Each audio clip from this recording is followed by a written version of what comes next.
Adres Bodrum Adabükü ya da Muğla, Milas, Boğaziçi arkadaşlar. Mevlana şöyle demiş, fiyatını hemen söyleyeceğim. Gönül yapmak gelmiyorsa elinde, bari gönül yıkılmasın dilinden. Yani gönül yapmayı beceremiyorsa bari kimseyi de üzmeye. Şimdi bu anlamda ne demek istiyor? Bu evin fiyatı 900 bin euro ya. Şimdi 7, 8, 6,5 milyona evler de var. Arka tarafta Didim'de de var, Kuşadası'nda da var.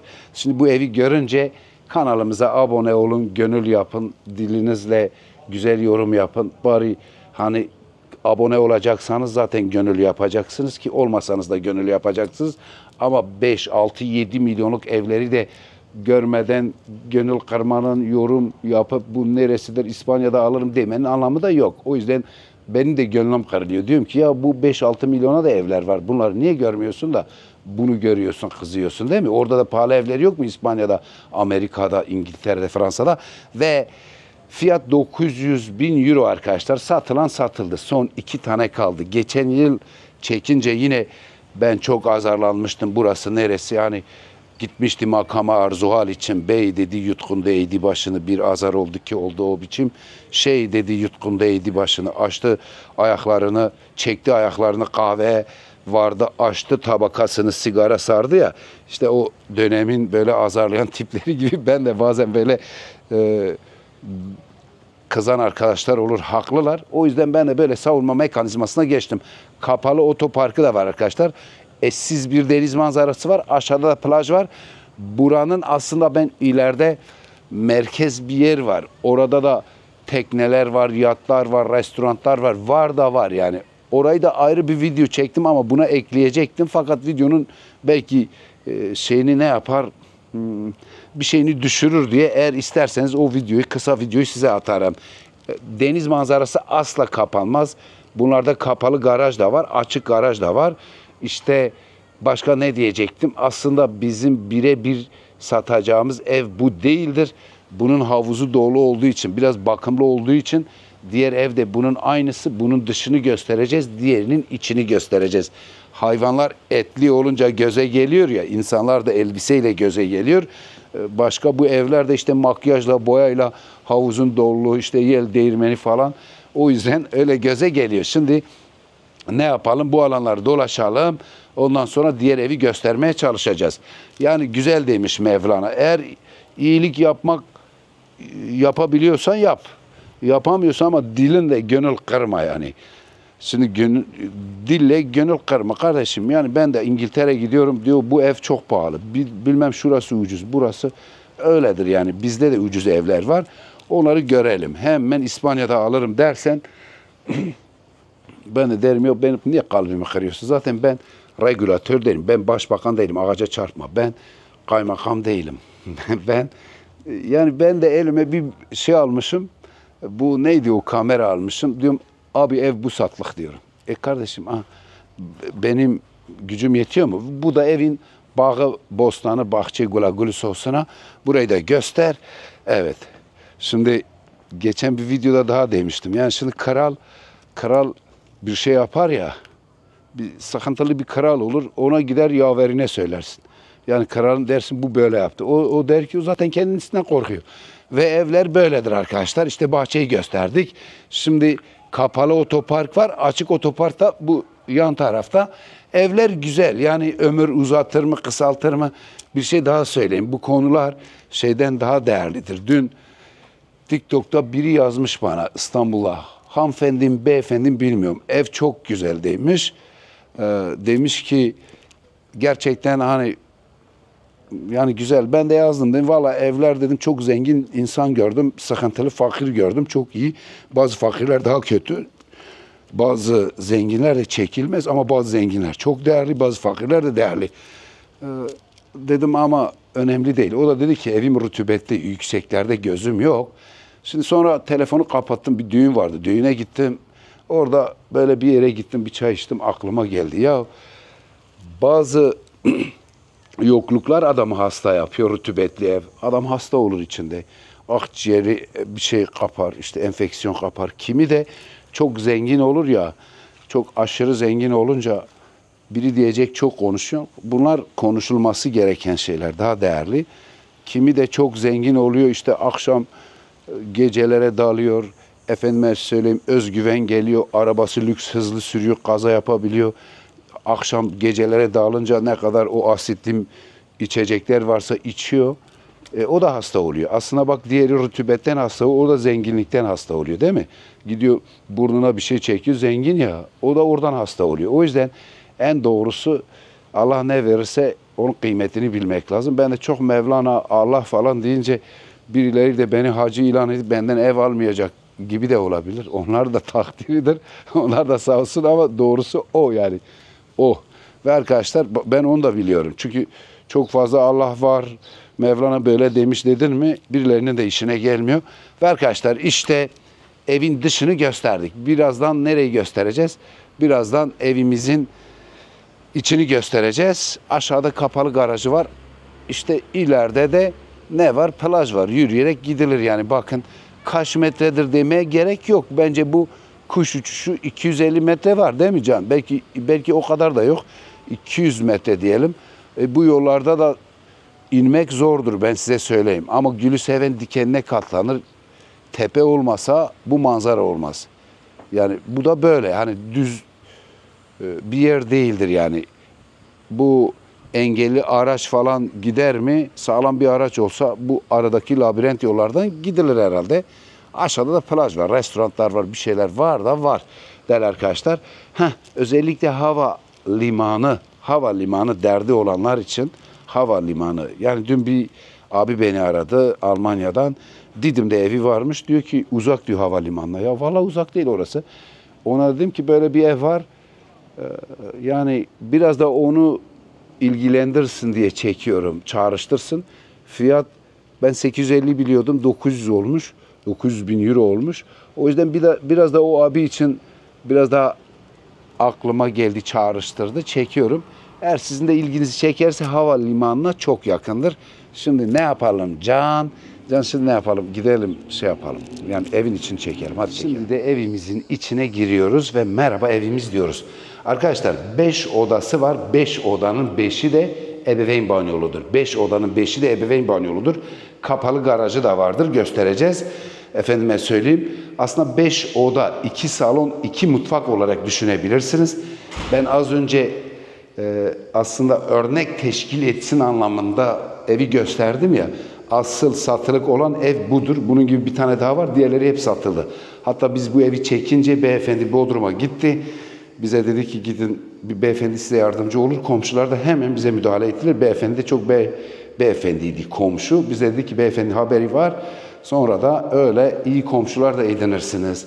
Şimdi yüzümüzü nereye çevireceğiz? Mutfağımıza çevireceğiz. Yerden ısıtmalıdır. Doğramalar, dış doğramalar linear Rosso'dur. Merkezi klima sistemi var. Efendime söyleyeyim 5 oda dedik, kapalı garaj dedik, 2 salon, 2 mutfak dedik. Net deniz manzaralı, hiçbir zaman manzarası kapanmaz. Havalimanına 14 kilometre yakınlıkta. Özellikle havalimanına yakınlık isteyenler için havalimanının yanı başındadır. Bu gerçek ada mutfak, bu işte ada mutfak bu arkadaşlar. Devamında Franke marka mikrodalga ve bulaşık makinesi var. Mutfak bundan ibaret. Aşağıda da tabi salon mutfak bunun gibi değil. Aşağıda da bir alan var. Mutfağın altyapısı var. Bir de diğer alanı salon olarak kullanabilirsiniz. Bu da mutfağa dayalı olarak bir ardiye, bir kiler. Hemen mutfağın arkasında hani koronada oluyor diye marketlere saldırıyor diye insanlar sanki her şey bitecekmiş gibi. O yüzden siz de Allah tekrarını yaşatmasın. Öyle bir şey olursa mutfağa killer ne yaparsanız yapın. Ve burada bir banyomuz daha var arkadaşlar. Bu ayak yolu diyebiliriz, banyo diyebilir miyiz? Orada kalsanız duş alabilirsiniz. O yüzden ben videonun başında da böyle savunma mekanizmasına geçer mi? Çünkü insanlar sonuna kadar video izlemiyor ya da diyor ki bu çok konuşuyor. Söz gümüş ise sükût altındır. Ama Mevlana'dan dedim ya eğer gönül yapmayı beceremediysen dilinle bari gönül yıkma yani. Gönül kırma yani. O yüzden 5-6 milyonluk evler var ya onları da görelim. Ben de neticede regülatör değilim. Ben kaymakam değilim. Ekonomi bakanı değilim. İşte bir şey değilim. Ben de evleri tutuyorum. Diyorum ki evet arkadaşlar bu ev sattık. Ama ben de Artık bu işte bilge oldum. Neyin bilgesi oldum? İnsanoğlunun gözü doymuyor. Bu evden daha iyi bir ev olsa onu ister, bunu istemez. İnsan da öyle. Ve arkadaşlar şimdi odalara geçiyoruz. Bu birinci odamız. Birinci odamız bu. Bir şey daha söyleyeyim. Burada bizim kendimizin de bir yeri var. Biz yapacağız 500 metre ama o çok büyük bir şey oluyor yani. Projesini aldık, ruhsatını aldık. Yapı denetimlidir. Eğer istiyorsanız projeden orayı düşünebilirsiniz ama onun fiyatı daha yüksektir. O 1 milyon euro. Ve arkadaşlar birinci odayı gösteriyoruz. Yerdeki döşemeler mermerdir. Bu aralık neyin nesi? Kimi tam denize karşı bir jacuzzi olsun diyor. Denize karşı jacuzzi olsun diyor. İnsanoğlunun gözü doymuyor. Aslında ben koymam yani ben olsam ama jacuzzi düşünürseniz altyapısı var. Böyle denize karşı köpüklü bir suda nargile mi içersiniz ya da başka bir şey mi içersiniz? Onun altyapısı da var. Odalar hep banyoludur. Birinci yatak odasını gösterdik. Evet. Sonra bu odayı göstereceğiz. Sonra da diğer odayı göstereceğiz. Bu da bizim ikinci odamız. Yine içinde banyo var. Doğramalar kaliteli doğramalardır. Yapı denetimlidir. Orayı bir daha göster. Kullanılan beton sınıfı kanaatimce C30'un altında hiçbir beton zaten yasaktır. Muhtemelen bu da C30'dur ama demir sınıfı 16'lık, 14'lük, 12'lik, 10'luktur. Onları da söyledik. Üçüncü odayı gösteriyoruz. Sonra dördüncü, beşinci oda ve kapalı garaj ve bir mutfak, bir de salonu andıran bir yer daha göstereceğiz. Burası da arkadaşlar etti bizim üçüncü odamız. Yine içinde banyosu var. Lambaları keşke yaksaydım. Evet, yine içinde banyosu var. Burası Bodrum Adabükü olarak levhalar yazıyor. Ama mahalle olarak Milas'a, yani Güllük var ya işte, Güllük var, başka yerler var. İşte burası da insanlar Bodrum olarak biliyorlar. Güllük'e göre Bodrum'a daha yakın. Mesela Bodrum'un Akyarlarında iseniz, ben de burada isem, biz ikimiz Gümbet'te o curcunanın koptuğu yere gitsek, ben Bodrum Akyarlardan Gümbet'e daha yakınım. Yani ben daha erken giderim, onu da söyleyeyim. Ve şimdi aşağı iniyoruz. Yukarıda salon, mutfak gösterdik. En yukarıda 3 oda gösterdik. Buraya geldik. 4. odayı gösterelim. Yazın en güzel odalar bunlardır bakın. Yazın yani yer seviyesinin altında ama serin. Bu 4. oda, içindeki banyoyu da gösterelim. Yani havalimanına yakınlık istiyor iseniz bana göre güzel bir yer. Evet. Sonra maliyetler de yüksek. 3. odayı, 4. odayı gösterdik. 5. odayı göstereceğiz. Sonra garajlar vesaire. Evet. Bu da yine serin oda. 5. oda. Banyosu var içinde. Banyosu var. Evet. Bu da 5. oda. 5. oda. Geliyor musun? Merhaba, hayırlı işler. Bu da 5. oda arkadaşlar. Lütfen kanalıma da abone olun. Lütfen. Lütfen. Ve iyi olur. Bir abi var ya, bir abi var da 5 yıldır kanala abone değil, yorum da yazıyor. Bir yorum yazıyor, bir iyi yazıyor, bir iyi yazmıyor. Bir diyor sen iyisin, hoşsun da ama diyor böyle. Ben baktım abone de değilsin. Sen ya niye abone olmuyorsun? Yani o kadar yazıyor yorum. Çok da bilge bir adam. Abone de olmuyor. Yazıyor. Aslında seni seviyorum da. Ama şu şöyle oldu. Altın da versen yine diyor kardeşim yani sen bir abone olmuyorsun. Bir de 5 yıl yani 2 ay 3 ay değil. Bir de hani abone olmayı beceremeyen bir adam da değil. Filozof gibi bir adam ve bu alan bir daha geri git burayı gösterelim. Affedersin zaten bitiyor. Hani benim yukarıda salon mutfak var dedim ya. Burada isterseniz salon niyetine kullanırsınız. Burada da mutfağın altyapısı var. Bakın arkadaşlar. Evet, mutfağın altyapısı da var. Şimdi biz de buraya gelince birilerini tanıyoruz, sağ olsunlar. Beni izlerseniz de hepinize selam olsun. Evleri var ya bunların burada, bu beylerin, bunların deyince sanki böyle basit tutuyormuşum gibi. Vallahi öyle kendilerini böyle şişiriyorlar ki benim evim burada bilmem. Biri de burada 1.500.000 euro diyor bir Rus bana vermiş. Vallahi Rus nasıl veriyor ben de anlamadım. Yani bir de site içi orta havuzlu bilmem ne.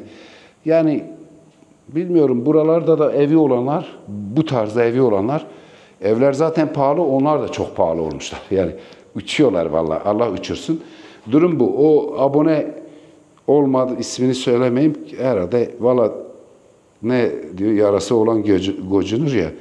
Abi yani abone olmuyorsun. Filozof gibi bir abisin. Bilgisayarın kablolarını dikebilirsin. Ya niye abone olmuş? Her yorumunda ya diyeceği yoruma kafa takma. Niye takmayayım? Adam zeki bir adam. Her yorumunda muhakkak altın da koysan bu defa diye altın geçen yıl çıktı yenisi çıktı diyecek. Bu olmaz. Ya o yapma gözünü seveyim. Yani sen bir abone oldun sanki ben ne yapacağım? Konser mi vereceğim? Ben o ne fenomen mi olacağım?